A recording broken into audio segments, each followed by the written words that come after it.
जाकी रही भावना जैसी, प्रभु मूरत देखी तिन तैसी। रामचरितमानस की चौपाई ये बताती है कि जिस इंसान की जैसी भावना रहती है, फल वैसा ही मिलता है। इस बात को समझना है तो आप ब्राह्मण कौशिक से जुड़े कुछ प्रसंगों से समझ सकते हैं, जिसका जिक्र ऊमा कहूँ मैं अनुभव अपना के अध्याय 5 जन्य शंख में किया गया है।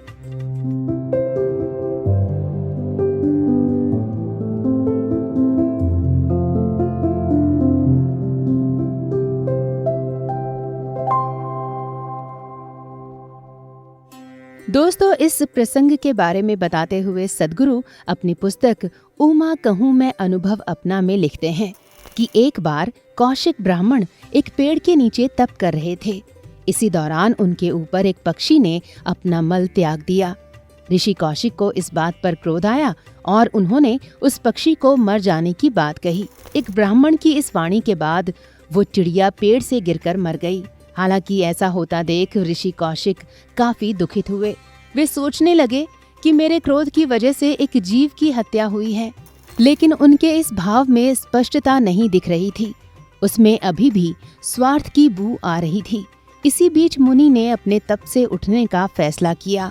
ऋषि कौशिक इस घटना को लेकर ज्यादा कुछ सोच पाते तभी उन्हें जोर से भूख लगी। वे भोजन की तलाश में भिक्षा मांगते हुए एक औरत के यहाँ पहुँचे। भिक्षाम देही की आवाज सुनकर एक औरत उनकी ओर बढ़ ही रही थी, तभी उसका पति आ गया। वो अपने पति की सेवा में लग गई। दरवाजे पर ऋषि कौशिक भिक्षा के इंतजार में खड़े थे। अपने पति की सेवा करने के बाद वो औरत अपने गुरु की सेवा करने में लगी हुई थी। घंटों इंतजार के बाद ऋषि कौशिक की धैर्यता टूट गई। वो उस औरत पर क्रोधित होकर तेज स्वर में बोले, हे औरत, तुम्हारे अंदर शिष्टाचार नाम की चीज नहीं है। मैं घंटों से तुम्हारे दरवाजे पर खड़ा हूँ, लेकिन तुमने अभी तक मुझे भिक्षा नहीं दी। ब्राह्मण की बातों को सुन उस औरत ने कहा, हे मुनि, मैं एक गुरु भक्त और पतिव्रता स्त्री हूँ, इसलिए मैंने अपने कर्तव्य का पालन किया। मेरे लिए आपको भिक्षा देने से ज्यादा अपने पति और गुरु की सेवा करना ज्यादा जरूरी है। इसलिए मैंने पहले उन कार्यों को किया, फिर आपके समक्ष भिक्षा देने आ गई।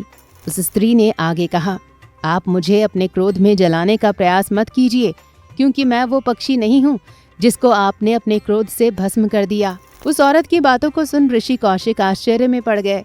उन्होंने उनसे पूछा, हे देवी, आप ये सब कैसे जानती हैं? उस औरत ने कहा कि जो गुरु भक्त होता है वो दिव्य दृष्टि वाला होता है, वो सब कुछ जान जाता है। दिव्य दृष्टि से जुड़ी बातों को सुन ऋषि कौशिक के अंदर अपने गुरु की खोज की लालसा जगी।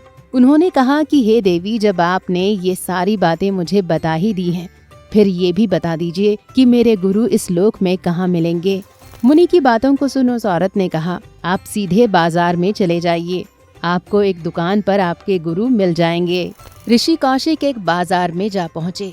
वे एक एक कर दुकान पर रुकते और हर इंसान में अपने गुरु की खोज करते। इसी बीच वे एक मांस की दुकान पर पहुँचे, जहाँ एक मोटा आदमी मांस काट रहा था। ऋषि को ऐसा देख घिन आई और वे वहां से जाने ही वाले थे।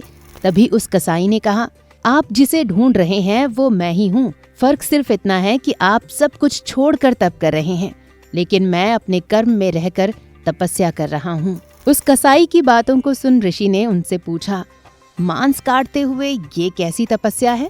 ऋषि की बातों को सुन उस कसाई ने कहा, कोई भी इंसान अपने कर्म में रहते हुए भी तप कर सकता है। ये निर्भर करता है आपकी भावना कैसी है। यदि आपकी भावना उचित है तो आपका फलाफल श्रेष्ठ होगा, लेकिन यदि आपकी भावना सही नहीं है तो आपका फलाफल श्रेष्ठ नहीं होगा। दोस्तों, ये एक गुरु भक्ति से जुड़ी कहानी है जो ये बताती है कि तप केवल एकांत में रहकर सब कुछ त्याग कर और साधु का रूप धारण करने से नहीं, बल्कि अपने नित्य कर्म को करते हुए परिवार की सेवा के साथ भी किया जा सकता है, जिसका फलाफल आपकी भावना के हिसाब से प्राप्त होता है। ऋषि कौशिक और उनके गुरु की खोज की ये कहानी अध्याय 5 जन्य शंख से ली गई है, जो सद्गुरु स्वामी कृष्णानंद जी महाराज की पुस्तक ऊमा कहूँ मैं अनुभव अपना का हिस्सा है। इस अध्याय में 5 जन्य शंख के बारे में बताते हुए सद्गुरु लिखते हैं कि अपनी भावनाओं को श्रेष्ठ और सकारात्मक रखो। महाभारत में श्री कृष्ण ने मानवता का संदेश देते हुए 5 जन्य शंख फूंका था और इस दौरान उन्होंने पांचों कर्मेंद्रियों और ज्ञानेंद्रियों को एकजुट किया था। इसी तरह हम भले ही अपनी पांचों ज्ञानेंद्रियों को एकजुट नहीं कर सकते, लेकिन उन्हें नियंत्रित करते हुए सच्ची भावना के साथ अपना कर्म तो कर ही सकते हैं। तो दोस्तों, ये इंसानी फितरत और उनके द्वारा किए गए कर्म के हिसाब से प्राप्त फल को लेकर सद्गुरु के विचार हैं। आप क्या सोचते हैं इस वीडियो को लेकर? कमेंट बॉक्स में जरूर बताएं और वीडियो को लाइक और शेयर करते हुए हमारे चैनल को सब्सक्राइब करना बिल्कुल ना भूलें। धन्यवाद।